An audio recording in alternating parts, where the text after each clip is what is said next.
Hi guys, I am Vivek Shankar. In previous lecture, I discussed about the limitations of Rutherford model and atomic number as well as mass number and its importance numerical. Today I discuss about the Bohr atomic model and its limitations. So guys, let's start the topic now. Bohr's atomic model. To overcome the objection of Rutherford model, and to explain the hydrogen spectrum, Bohr proposed a quantum mechanical model of the atom. This model is based on the quantum theory of radiation and the classical law of physics. तो guys Bohr atomic model को हम लोग discuss कर रहे हैं. तो Bohr model जो था उसने क्या करा बेटा, रदरफोर्ड की जो लिमिटेशन थी उसको कम कर दिया, मतलब उसको ख़त्म कर दिया. कैसे ख़त्म किया? To overcome the objection of Rutherford model and explain the hydrogen spectrum. क्योंकि उन्होंने क्या किया बेटे, हाइड्रोजन स्पेक्ट्रम को उन्होंने क्या किया बेटे, एक्सप्लेन किया. एंड बोहर ने क्वांटम मैकेनिकल मॉडल एटम का एक बताया, है ना. तो उन्होंने एक क्या किया, एटॉमिक जो मॉडल था जिसको हम लोग क्वांटम मॉडल बोलते हैं एटम का, उन्होंने वो एक्सप्लेन किया. यही मॉडल जो था वो बेस्ड था किसके ऊपर था बेटा, क्वांटम थ्योरी ऑफ रेडिएशन पे. किसके ऊपर बेस्ड था? क्वांटम थ्योरी ऑफ रेडिएशन पे ये जो मॉडल था बोहर का एटॉमिक मॉडल ये बेस्ड था. ठीक है. और जो क्वांटम थ्योरी ऑफ रेडिएशन पे बेस्ड था एंड ये क्लासिकल लॉ ऑफ फिजिक्स पे बेस्ड है. जो आपका क्वांटम रेडिएशन है वो क्लासिकल लॉ ऑफ फिजिक्स पे बेस्ड है. तो गाइस आगे बढ़ते हैं बोहर के मेन पॉस्टुलेट की तरफ, है ना, कि बोहर के मेन पॉस्टुलेट्स क्या क्या हैं. तो Bohr's important postulates which are following. First postulate is the atoms has a nucleus where all the protons and neutrons are present. Atoms के पास एक न्यूक्लियस होता है जहां पर सारे के सारे प्रोटॉन्स और न्यूट्रॉन प्रेजेंट होते हैं. The size of the nucleus is very small. जो न्यूक्लियस का साइज होता है वो बहुत छोटा होता है गाइज, लगभग 10⁻⁻15 मीटर के आसपास होता है. कितना होता है बेटा? 10⁻⁻15 मीटर के आसपास होता है. यानी इसको हम लोग बोल सकते हैं 1 फर्मी मीटर के आसपास. किसके आसपास बेटा? 1 फर्मी मीटर के आसपास. Which is present at the centre of the atom. जो न्यूक्लियस होता है वो कहाँ प्रेजेंट होता है? एटम के सेंटर में प्रेजेंट होता है. कहाँ प्रेजेंट होता है बेटा? एटम के सेंटर में. तो फर्स्ट पॉस्टुलेट क्या था बेटा बोहर का? बोहर ने बताया कि जो न्यूक्लियस होता है उसमें सारे के सारे प्रोटॉन्स और न्यूट्रॉन प्रेजेंट होते हैं और जो एटम का जो न्यूक्लियस होता है बहुत छोटा होता है, वो लगभग 10⁻⁻15 मीटर के आसपास होता है. और उन्होंने ये भी बताया जो न्यूक्लियस होता है वो एटम के बिल्कुल सेंटर में प्रेजेंट होता है. कहाँ प्रेजेंट होता है बेटा? एटम के सेंटर में प्रेजेंट होता है. सेकंड पॉस्टुलेट क्या था बेटा? Negatively charged electrons are revolving around the nucleus. जो नेगेटिवली चार्ज इलेक्ट्रॉन है वो न्यूक्लियस के अराउंड क्या करते हैं बेटा? रिवॉल्व करते हैं. In the same way as the planets are revolving around the sun. जिस तरह से सन के अराउंड जितने भी प्लैनेट्स हैं अपने सोलर सिस्टम के वो सब रिवॉल्व करते हैं, उसी तरीके से जो इलेक्ट्रॉन है वो भी न्यूक्लियस के अराउंड क्या करता है बेटा? रिवॉल्व करता है. The path of the electron is circular. जिस पाथ में इलेक्ट्रॉन जो रिवॉल्विंग करता है वो पाथ आपका सर्कुलर होता है. The force of protection between the nucleus and the electron is equal. तो जो इलेक्ट्रॉन और न्यूक्लियस के बीच में जो फोर्स ऑफ अट्रैक्शन काम करता है या वर्क करता है, क्योंकि नेगेटिवली चार्ज तो इलेक्ट्रॉन होता है और पॉजिटिवली चार्ज क्या है बेटा? न्यूक्लियस. तो न्यूक्लियस और इलेक्ट्रॉन के बीच में क्या कौन सा फोर्स वर्क करेगा?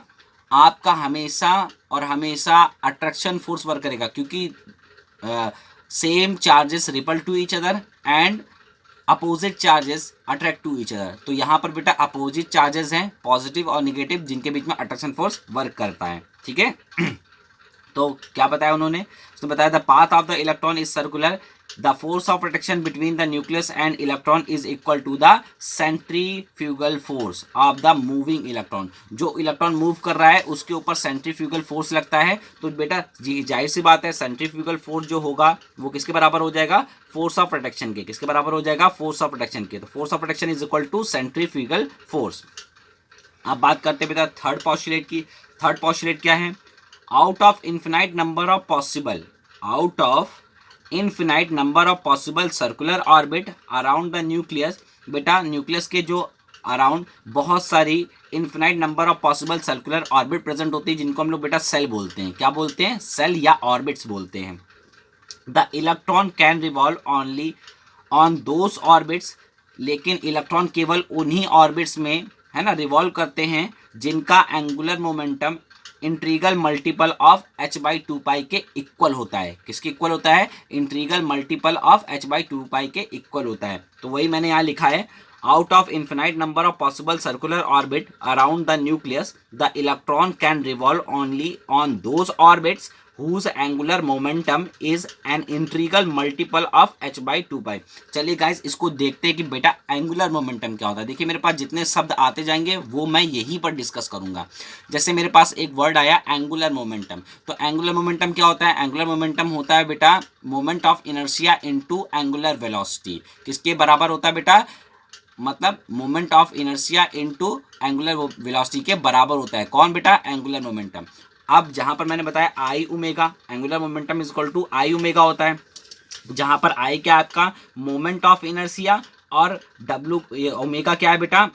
ये ओमेगा है बेटा, ठीक, डब्ल्यू नहीं बोलना है इसको, क्या है बेटा? Omega. Omega is equal to होता है एंगुलर वेलोसिटी।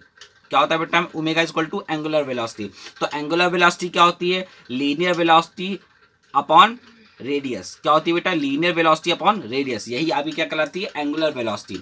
अब मोमेंट ऑफ इनर्शिया क्या होता है? मोमेंट ऑफ इनर्शिया होता है m is equal to I is equal to M R square. क्या होता है बेटा? I is equal to M R square, यानी मास इंटू रेडियस का स्क्वायर। वेयर यहाँ पर मैंने आपको बताया कि भाई ओमेगा इज इक्वल टू होता है लीनियर वेलोसिटी यानी कि v। तो जो लीनियर वेलोसिटी हो गई वो v होगी, और जो r है वो क्या है बेटा? रेडियस है। जबकि जो आपका मोमेंट ऑफ इनर्शिया होता है वो क्या होता है? मास इनटू, है ना, रेडियस का स्क्वायर। क्या होता है बेटा? मास इनटू रेडियस का स्क्वायर।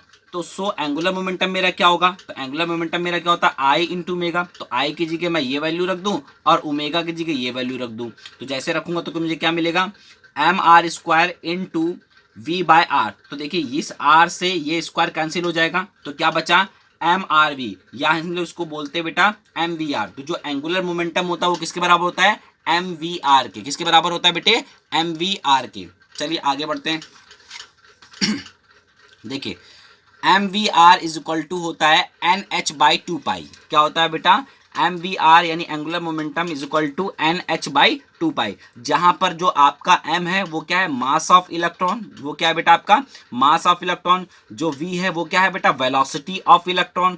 जो r है वो क्या है? Radius of orbit. क्या है बेटा? Radius of orbit. बहुत ध्यान से समझिएगा, जो आप एंगुलर मोमेंटम की बात कर रहे हैं जहां पर आपका m है वो क्या है बेटा? मास ऑफ इलेक्ट्रॉन। और जो आपका v है वो क्या है? वेलोसिटी ऑफ इलेक्ट्रॉन, क्योंकि इलेक्ट्रॉन क्या कर रहा है? रिवॉल्विंग कर रहा है। तो किसी न किसी वेलोसिटी से तो क्या कर रहा होगा? वो रिवॉल्व कर रहा होगा। तो वो क्या है बेटा? v वेलोसिटी से रिवॉल्व कर रहा है। और जो r क्या है? r जो है वो रेडियस है किसी भी आपके ऑर्बिट की, है ना। तो r क्या है बेटा? Radius of orbit. और जहां पर n क्या है बेटा? जहां पर आपका n जो है वो नंबर ऑफ सेल्स है भाई। 1 2 3 सेल, है ना, 1 2 3 infinite number of cells present रहती हैं अराउंड द न्यूक्लियस। आपको पता है फर्स्ट सेकंड पोस्टुलेट में ये आपको बताया गया है, ठीक है। अब मैं बात करता हूं एंगुलर मोमेंटम इज क्वांटाइज। जो एंगुलर मोमेंटम होता है बेटा वो क्वांटाइज होता है, and it is also known as stationary orbit. इसीलिए उसको क्या बोलते हैं हम लोग? स्टेशनरी ऑर्बिट बोलते हैं। क्या बोलते हैं बेटा? Stationery orbit. चलिए नेक्स्ट जो मेरा पोस्टुलेट है वो क्या है बेटा? बाय द टाइम, मतलब किसी समय में, है ना। तो by the time the electron remains in any one of the stationery orbit it does not lose energy, such state is called ground state और normal state। सीधा सा कहने का मतलब मेरा ये है कि किसी समय में जब इलेक्ट्रॉन जो किसी स्टेशनरी ऑर्बिट में प्रेजेंट होता है उस समय वो किसी भी तरीके से ना तो एनर्जी को लूज नहीं करता है, किसी भी तरीके से एनर्जी को क्या नहीं करता बेटा? लूज नहीं करता है।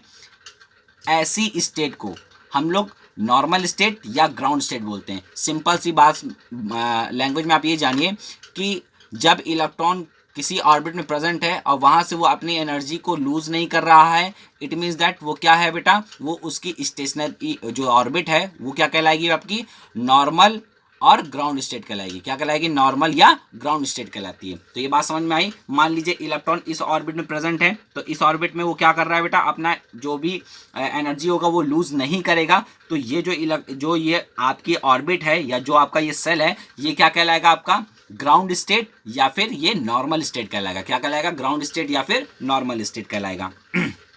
नेक्स्ट पॉस्टुलेट की तरफ बढ़ते हैं। नेक्स्ट पॉस्टुलेट क्या है बेटा? Each stationery orbit is associated with a definite amount of energy. मतलब जितने भी ये आपको ऑर्बिट दिख रही हैं, इनकी एक अपनी अलग अलग एनर्जीज होती है ना। इनकी एक क्या होती है? डिफाइंड, मतलब एक निश्चित मात्रा में इनकी अलग अलग क्या होती है बेटा? एनर्जी होती है। तो यही चीज मैंने बताई है। Each stationery orbit is associated with the definite amount of energy.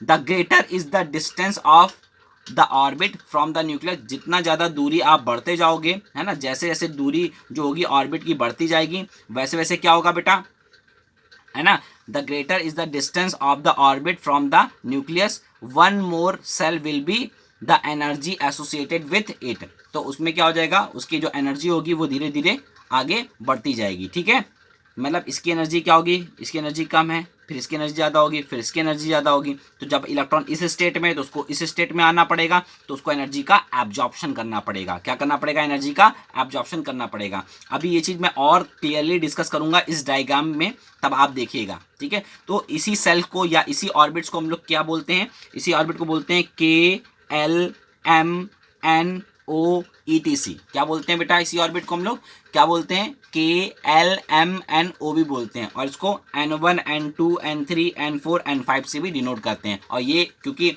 Circular number of possible infinite orbits हैं, तो ये बहुत सारी हो सकती है, मगर आपको पता है इलेक्ट्रॉन केवल उन्हीं ऑर्बिट्स में रिवॉल्व करते हैं जिनका angular momentum integral multiple of h/2π के इक्वल होता है।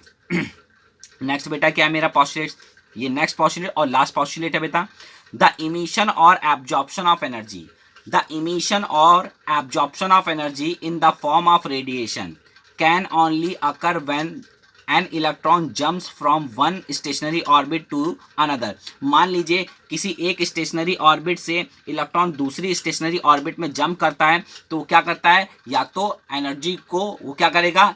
इमिट करेगा, या फिर एनर्जी को एब्जॉर्व करेगा। किस फॉर्म में करेगा बेटा? रेडिएशन के फॉर्म में, यानी लाइट के फॉर्म में वो क्या करेगा? एनर्जी को एब्जॉर्व कर सकता है, और लाइट के फॉर्म में एनर्जी को क्या करेगा? इमिट भी करेगा। ठीक है, तो ये बात ध्यान रखिएगा। द इमिशन और absorption of energy in the form of radiation can only occur when an electron jumps from one stationary orbit to another. तो बेटा जो एनर्जी होती है, तो उसमें एनर्जी चेंज क्या निकलेगा मेरा? डेल्टा का मतलब होता है चेंजमेंट। क्या होता है बेटा? चेंजमेंट।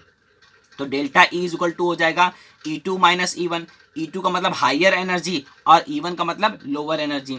तो जो डेल्टा आपने पढ़ा होगा, delta E is equal to होता है एच न्यू, है ना। ये आपका है ना क्वांटम थ्योरी ऑफ रेडिएशन में आपको ये फ्लांक ने बताई थी। किसने बताई थी? फ्लांक ने इक्वेशन दी थी कि E is equal to H nu होता है। ठीक है बेटे, तो जाहिर सी बात है E is equal to H nu होता है, तो यहाँ पर डेल्टा ई है वो किसके बराबर होगा? E2 माइनस E1, यानी higher energy to lower energy. और आप जानते हो डेल्टा ई किसके बराबर होता है? एच न्यू के बराबर होता है। तो आप इसको समझिएगा। सपोज करिए ये एक स्टेशनरी ऑर्बिट में मेरा इलेक्ट्रॉन था, उसको जंप करना था, मतलब के सेल से वो एल सेल में जाना चाहता था, यानी N1 से N2 में जाना चाहता था। तो जब वो जंप करेगा, इसमें आएगा, तो एनर्जी को क्या करेगा बेटा? एनर्जी को वो एब्जॉर्ब करेगा। क्या करेगा? एब्जॉर्ब कर लेगा एनर्जी को। किस फॉर्म में एब्जॉर्ब करेगा? रेडिएशन के फॉर्म से। जरूरी नहीं कि वो इसी ऑर्बिट में जाना चाहे, अगर वो हायर ऑर्बिट्स में भी जाना चाहता है तो क्या करेगा? एनर्जी को एब्जॉर्ब करेगा। जब भी कभी लोअर स्टेट से इलेक्ट्रॉन हायर स्टेट में जाता है, भाई लोअर स्टेट ये है और हायर स्टेट क्या है? ये सब हायर स्टेट है। अगर किसी लोअर स्टेट से कोई भी इलेक्ट्रॉन हायर स्टेट में जाता है, तो वो एनर्जी को क्या करता है? एब्जॉर्ब करता है। एनर्जी को क्या करता है? एब्जॉर्ब करता है इन द फॉर्म ऑफ रेडिएशन। किस फॉर्म में एब्जॉर्ब करता है? रेडिएशन के फॉर्म में एब्जॉर्ब करता है। जबकि कभी किसी एक्साइटेड स्टेट से जब कोई इलेक्ट्रॉन ग्राउंड स्टेट की तरफ या हायर स्टेट से लोअर स्टेट में जब जंप करता है, तो वो एनर्जी को क्या करता है? लूज करता है। क्योंकि आपको मैंने पहले बताया था कि जो आपकी सेल्स होती हैं, जितनी पास होंगी उतनी कम उसकी एनर्जी होगी उस सेल की। जैसे जैसे ऑर्बिट जो होगी वो न्यूक्लियस से दूर जाती आएगी, वैसे वैसे उसकी एनर्जी भी बढ़ती जाती है। तो गाइस यहाँ इस सेल की एनर्जी सबसे ज़्यादा होगी और इस सेल की एनर्जी सबसे कम। तो जाहिर सी बात है जब इलेक्ट्रॉन यहाँ पर है तो इस एनर्जी ऑर्बिट से जब वो लोअर एनर्जी ऑर्बिट में जंप करेगा तो जाहिर सी बात है वो एनर्जी को क्या करेगा, इमिट करेगा। क्या करेगा, इमिट करेगा। यानी आप एनर्जी क्या कर रहा है बेटा, इमिट कर रहा है। जब एनर्जी इमिट करेगा तो किस फॉर्म में इमिट करता है बेटा, रेडिएशन के फॉर्म में। किस में करता है, रेडिएशन के फॉर्म में क्या करता है, एनर्जी को इमिट करता है। ठीक है बेटे, तो ये बात समझ में आ गई आपको कि कोई भी इलेक्ट्रॉन जब आपका ग्राउंड स्टेट से एक्साइटेड स्टेट में जाएगा तो वो एनर्जी को एब्जॉर्व करेगा। जब भी कोई इलेक्ट्रॉन एक्साइटेड स्टेट से ग्राउंड स्टेट में आएगा तो एनर्जी को लूज करेगा। वो चीज़ मैंने लिख रखी है, electron excited by the absorbing energy. मतलब यहाँ पर इलेक्ट्रॉन जो हो रहे हैं वो एक्साइटेड हो रहे हैं, बाय N1 से N2 तक जा सकते हैं, N1 से N है ना N3 तक जा सकते हैं, N4 तक जा सकते हैं, N5 तक जा सकते हैं, वैसे N2 से भी जा सकते हैं, वैसे N3 से भी जा सकते हैं, वैसे N4 से भी जा सकते हैं।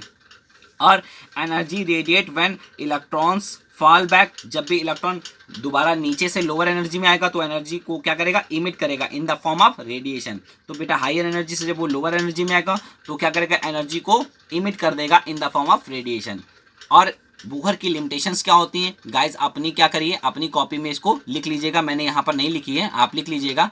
जो बोहर एटॉमिक मॉडल है उसकी जो लिमिटेशन है, he could not explain the dual nature of electron और डी ब्रॉगली इक्वेशन। तो ना तो उन्होंने डुअल नेचर के बारे में बताया था इलेक्ट्रॉन के, ना ही उन्होंने डी ब्रॉगली इक्वेशन को समझा पाए थे। दूसरा क्या है, दूसरी लिमिटेशन क्या है, he could not explain the Heisenberg uncertainty principle. ध्यान दीजिएगा, है ना, he could not explain the Heisenberg uncertainty principle. तो ये इस प्रिंसिपल को भी नहीं समझा पाया था, इसलिए ये क्या बेटा, इनकी लिमिटेशन है। अगर आपको मेरा वीडियो अच्छा लगा तो बेटा लाइक एंड सब्सक्राइब करना ना भूलें। Thank you for watching my video. Thank you so much.